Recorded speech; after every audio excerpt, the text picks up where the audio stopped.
Here I come, line up for the procession. We brought out the shovels and we're still in a ditch and still digging. Don't you think it's time for a switch from the hair of the dog? Friend, the party is over. The long run is here. It's time to get sober. Are you kidding? Look, your work's perfectly fine. Have a look, the Great Recession ended back in '09. I deserve credit, things would have been worse. All the estimates proven, I'll go chapter and verse. Econometricians, they're ever so biased. Are they doing real science or confirming their bias? Their Keynesian models are tidy and neat, but that top-down approach is a fatal conceit. The choice you really choose. Walk out on the floor, turn down, the fight continues. Getting high, second round, it's time to win. Go from the top, go from the ground. Let's listen to the prince changing high and throwing down. We could have done better had we only spent more. Too bad that only happens when there's a world war. You can carve all you want about stats and repression. Do you deny World War II cut short the depression? Wow, one data point and you're jumping for joy. The last time I checked, wars only destroy. There was no multiplier. Consumption just shrank as we used scarce resources for every new tank. Pretty perverse to call that prosperity. Ration meat, ration butter, a life of austerity. When that war spending ended, your friends cried disaster. Yet the economy thrived and grew faster. You do only see what you want to see. The spending on war clearly goosed GDP. Unemployment was over, almost down to zero. That's why I'm the master, that's why I'm the hero. Creating employment's a straightforward craft. When the nation's at war, and there's a draft. If every worker was staffed in the army and fleet, we'd have full employment and nothing to eat.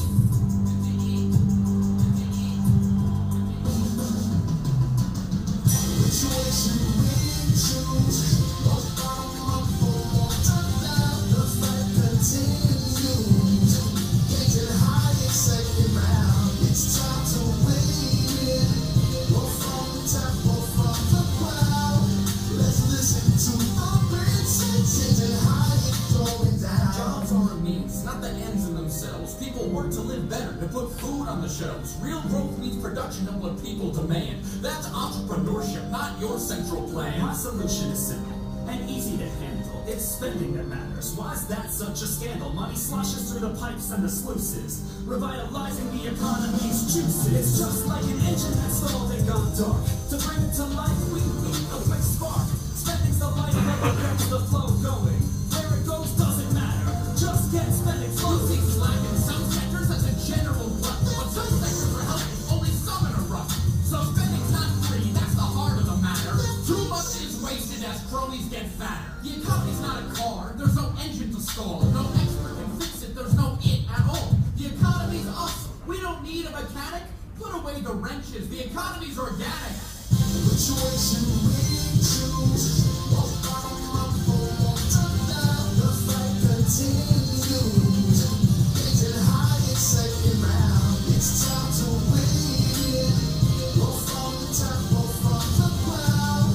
Let's listen to the prince changing high and throwing So what would you do to help those unemployed? This is the question you seem to avoid. When we're in a mess, would you have us just wait, doing nothing until markets equilibrate? I don't want to do nothing, there's plenty to do. The question I ponder is who plans for whom? Do I plan for myself or leave it to you? I want plans by the many, not by the few. Let's not repeat what created our troubles. I want real growth, not a series of bubbles. Stop bailing out losers, let prices work. If we don't try to steer them, they won't go berserk. Come on, are you kidding? The Wall Street gyrations challenge a worldview of self-regulation. Even you must admit that the lesson we've learned is more oversight's needed, or else we'll get burned. Oversight? The government's long been in bed with those Wall Street execs and the firms that they've led. Capitalism's about profit and loss. You fail at the losers, there's no end to the cost. The lesson I've learned is how little we know. The world is complex, not some circular flow. The economy's not a class you can master in college. To think otherwise is the pretense of knowledge. The choice you really choose. Walk out on the floor, turn down, the fight continues. Getting high in second round, it's time to win. Go from the top, go from the ground. Let's listen to the prince changing high and throwing down. world on a case-by-case basis. When people are suffering, I'll roll up my sleeves and do what I can to cure our disease. The future's uncertain, our outlooks are frail. That's why free markets are so prone to fail. In a volatile world, we need more discretion, so state intervention can counter depression. People are in chess menu, move on a board at your whim, their dreams and desires ignored. With political incentives, discretion's a joke. Those dials are twisting, just mirrors and smoke. We need stable rules and real market prices, so prosperity emerges and cuts short the crisis. Give us a chance so we can discover the most valuable ways to serve one another.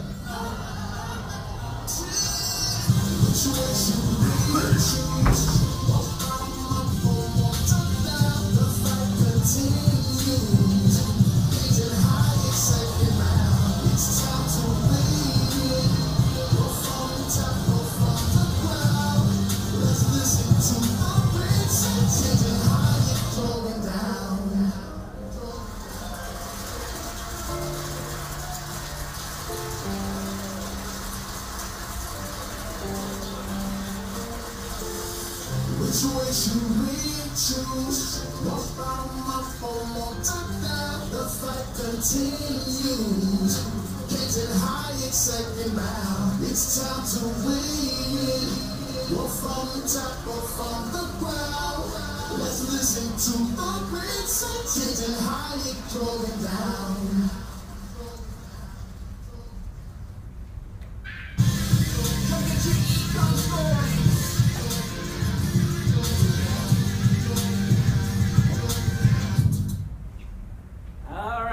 So, another battle still being fought as well.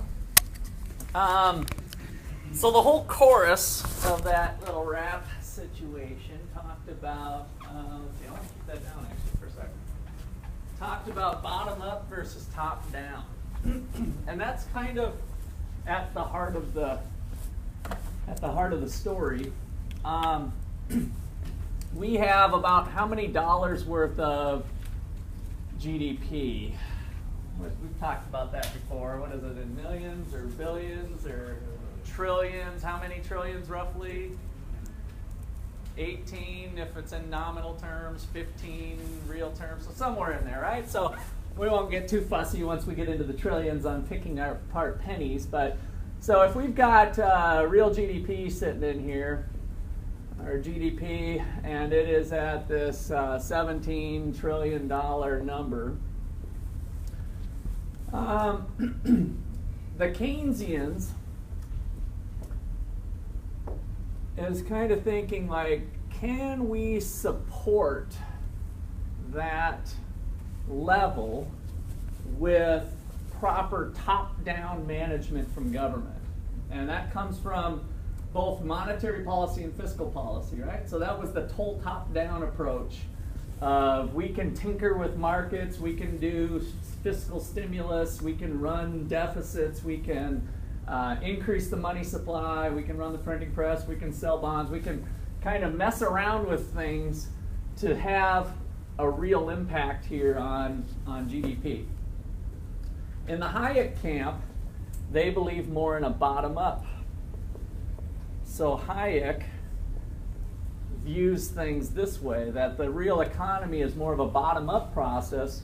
It's you and me down here making our own decisions under our own free will, and that is the economy. That's the most important part to focus in on, is this from a bottom-up approach. So one approach leads to more and more government intervention, and the other line of thinking leads to less.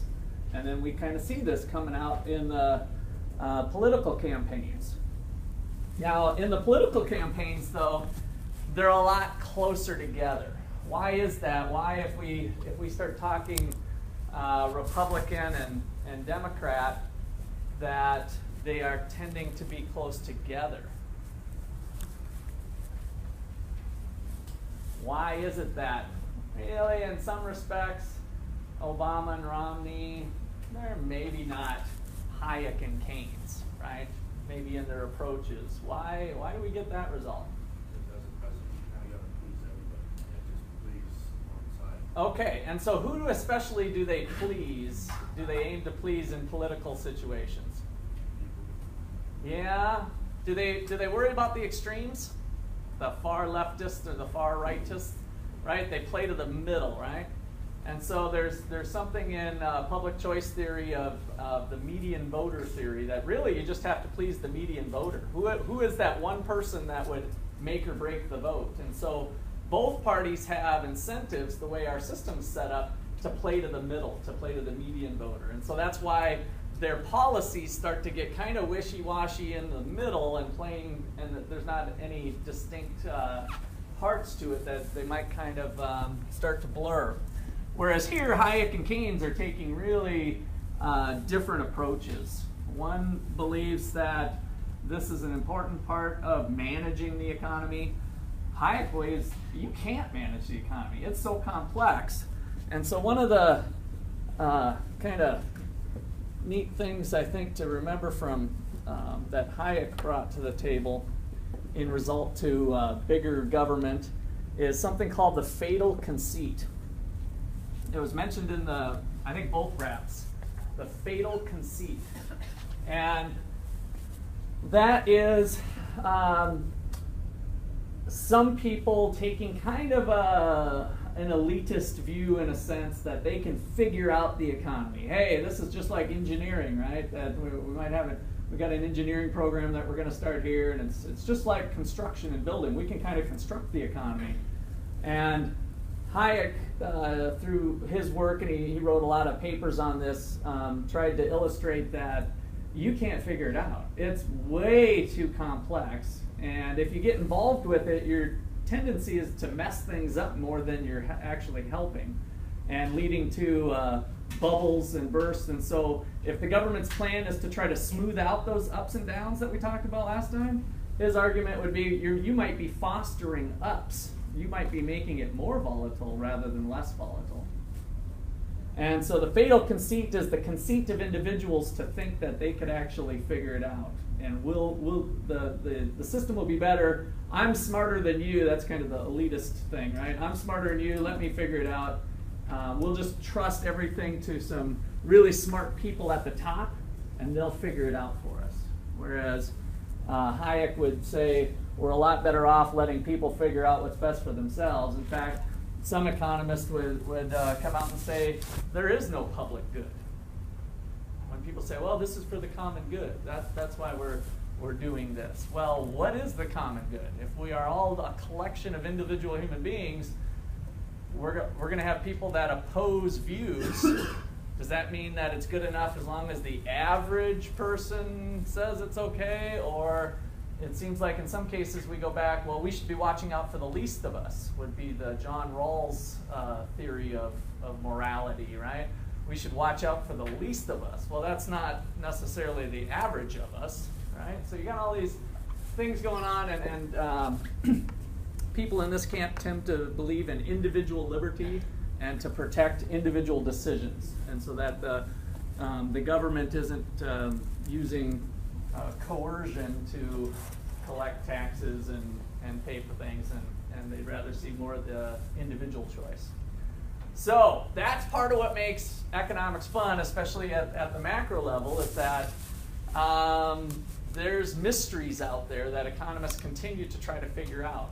And so you start to learn, and hopefully we can continue to move towards something. Hayek has regained some credibility and prominence since the Great Recession, because a bunch of the top-down management hasn't worked since 2008. The cash for clunkers, all the programs, all the government spending, all the increase in the money supply, all of those kind of general rules of thumb that Keynes came up with back in 1936 that have evolved over the last 60, 70 years hasn't panned out. We're not pulling ourselves out very fast. And so some people over here might have thought, you know what, maybe we would have been better off going down deeper. Let the recession happen. Maybe it did help soften things to keep the spending out there, but maybe it would have been better for us all to bite the bullet together and the recession's a little bit deeper, but then we pull out stronger, right? We pull out healthier. So there's lots of question marks. Questions or comments? Did you notice the names on the back of the coaches' jackets?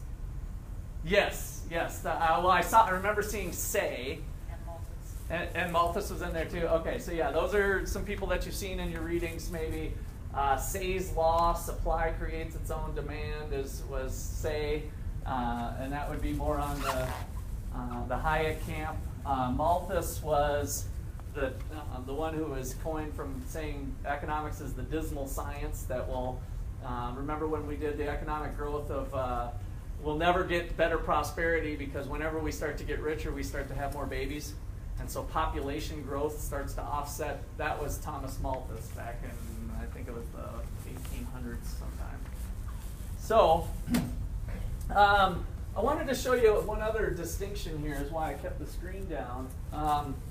This is an Austrian, kind of a modern day Austrian economist, Mark Skousen, and I've gone to see him at some conferences. Oh, this thing's not powered on. That might help.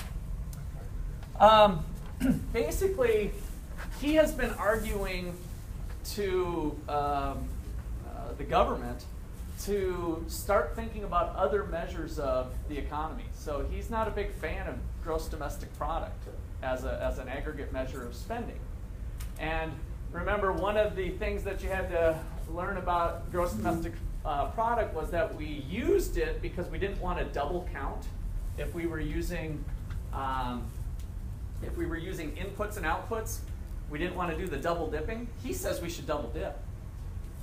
Would be a better idea to get a better notion of the economy. If we think about the spending that goes on, and now once we did our exercise with the money supply, and we thought about how we went from bank to spending and one store to the other.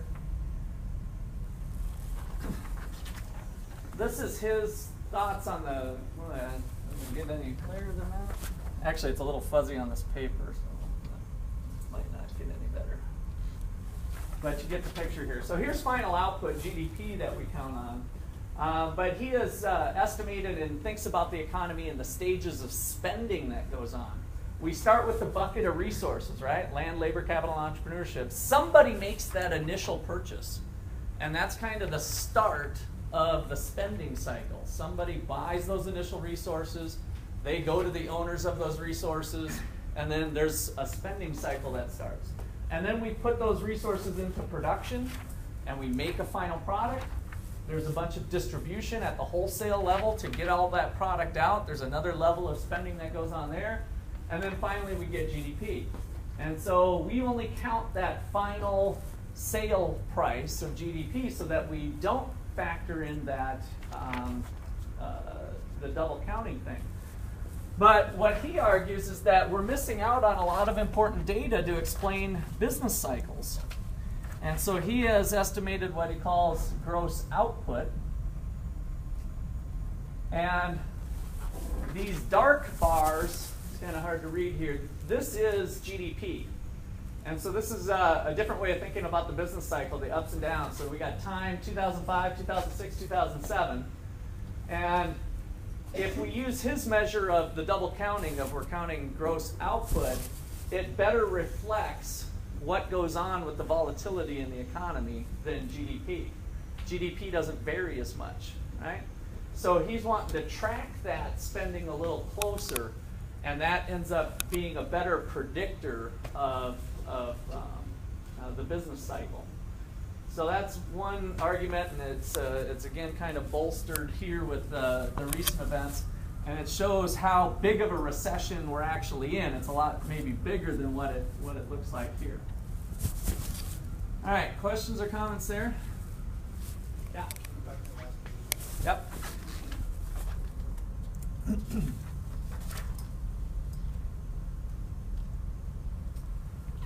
Yeah, this is kind of an interesting way to get thinking about things differently. When we did our cigarettes, another criticism that he has of this. So we get y equals c plus I plus g plus x, our expenditure approach. What fraction of output was consumption?